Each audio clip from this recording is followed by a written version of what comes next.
I love Penn State. Met my wife there. It's my alma mater. Fan since I was born. I think, probably had a Penn State shirt when I was born. I love Pat Kraft.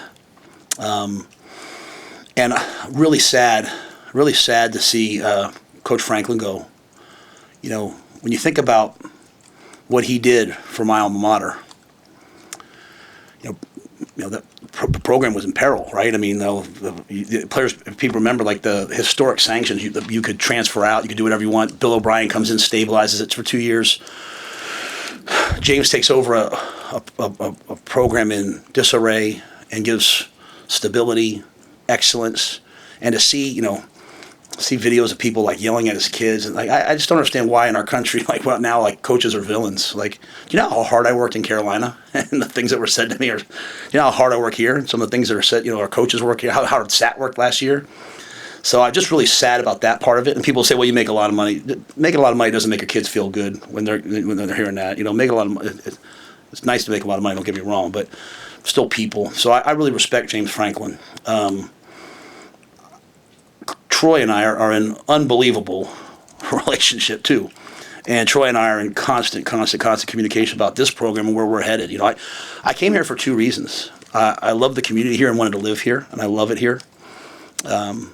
And I wanted to rebuild Nebraska football. And, Troy and I understand the steps that you need to take to make us Big Ten champions and national champions. This place is elite. And I want to be a great father, and I want to be a great college football coach. And so, I'm not going to talk a lot about job openings when they come. Maybe it's been a while here, but this is what happens when you win. I've dealt with it. We've won at Temple, and I dealt with it all the time. I've dealt with Baylor. I'm not going to talk about those things ever. I'm not going to talk about my contract here. I'm going to talk about the team. But I absolutely love it here, and I want us to continue to take the steps needed for us to turn this thing into a beast. And players all across the country want to come here. We have the best facilities. We have elite fans, and I'm just looking at the future. So, but again, I love that place. I love Pat. I love James Franklin. Sad that came to an end. I wish him the absolute best, but I'm really happy here and excited to get going this week on Minnesota. What further steps do you feel like need to be taken? You stood in front of us in March 2024 and talked about investment. I think that Nebraska's invested since then. What further steps would you like to see outside of what you can control? Yeah, I think really now when you talk about football, we have the best facilities. We have the staff. There's really not many things yet. I mean, what Trev started and Troy has been elite. I mean, Troy's, like I said, he's a thought leader. He's a difference maker. And the investment from everybody. The thing I've always said is, like, we have to be unabashed. We can't always worry about the optics of everything. Like, it's a really hard time in higher education. There's cuts, there's all these different things, but we're athletics here is a separate entity. Like, we're not taking money from the university, and so the schools that invest. Dan Lanning had a great quote. I mean, when Oklahoma State, he said, we're investing to win, and that's just players, right? And so there's.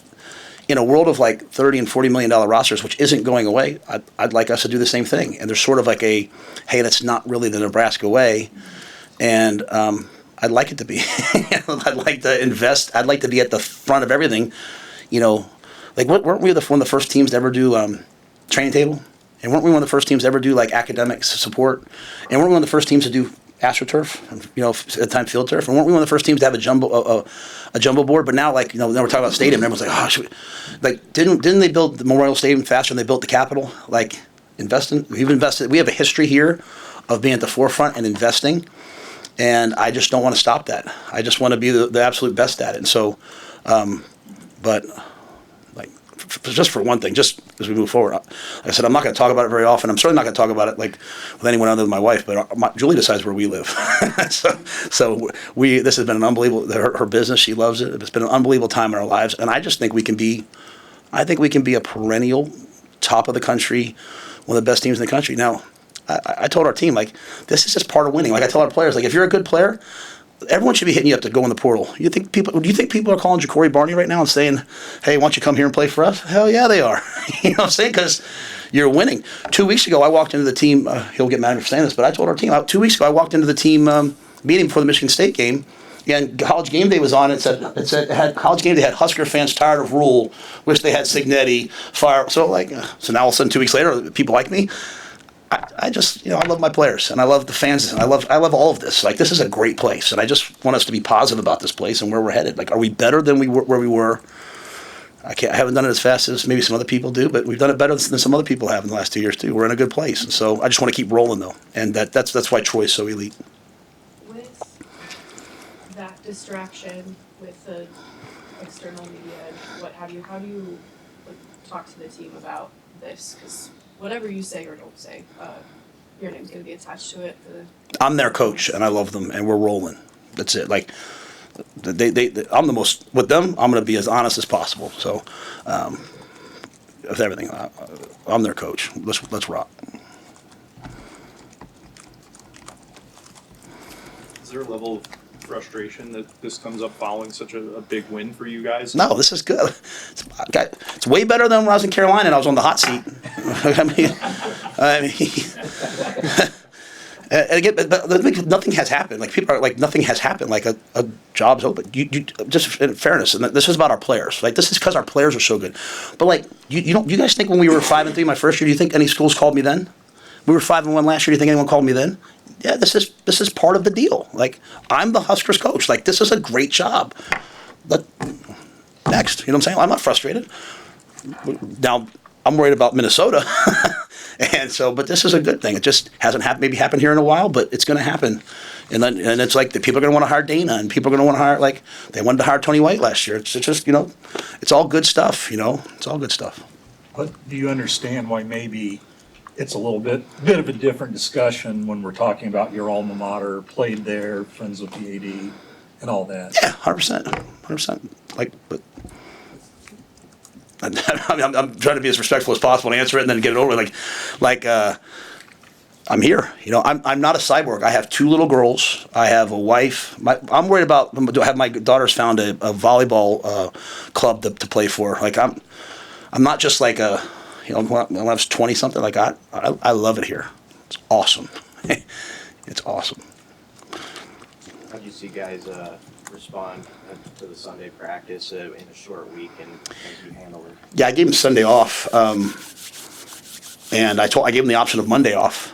And the captains asked we're going to do some work tonight. So we met on Sunday. They said it was the best lift of the year, best movement of the year. The meetings were great. The guys had a ton of juice. I think they're starting to figure out, like, A, they're a good team. B, what we do works. And C, they understand that, hey, we've got to continue to improve because there's some things we're not doing, right? The football of it is, you can't continue to have, a 10-point lead and a 14-point lead, and we give them up. That doesn't make any sense. And coming out of the half and not scoring a third, that doesn't make sense. But then you get to the fourth quarter. You read me some. Allow me to read this, and I don't like to read to you guys very often because it looks like it's contrived. But he gives me stats every week, so it's like in the past 3 games after we have trailed in the second half. So once we're trailing, Dylan is 33 of 46, which is 71.7% for 357 yards, 3 touchdowns, 0 interceptions, and we've scored on 8 of our 12 drives. So my job is, how do I put it all together to get us to be able to do that all the time? But I like a lot of things that we're doing. So I thought they were really good. We'll see how they are tonight. How do you come out of that game physically? Because on that one drive, some guys